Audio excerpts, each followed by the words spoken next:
সাবেক শিক্ষামন্ত্রী দীপু মনি এবং সাবেক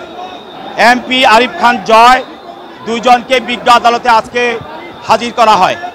মোহাম্মদপুর থানা মামলায় আবু সাইদ হত্যা মামলায় তাকে এই আদালতে আজকে হাজির করা হয় এবং তদন্তকারী কর্মকর্তা এই মামলা তদন্ত করেন এবং এই মামলার আসামি 1 নম্বর আসামি শেখ হাসিনা, 2 নম্বর আসামি উবায়দুল কাদের সহ আরও স্বরাষ্ট্রমন্ত্রী সহ অনেক আসামি এই মামলায় আপনারা জানেন 19 তারিখে আবু সাইদকে হত্যা করা হয়। কর্মকর্তার এই আবেদনের প্রেক্ষিতে বিজ্ঞ আদালত মামলার গুণাগুণ পিটিশনের গুণাগুণ বিশ্লেষণ করে এবং মামলার গুণাগুণ বিশ্লেষণ করে 1 নম্বর আসামি দীপু মনিকে 4 দিনের রিমান্ড মঞ্জুর করেন এবং আরিফুল ইসলাম জয়কে 5 দিনের রিমান্ড মঞ্জুর করেন এবং আসামি পক্ষে একজন আইনজীবী উপস্থিত ছিলেন, অ্যাডভোকেট আতাউর রহমান আসামি পক্ষে আইনজীবী। তিনি এই মামলার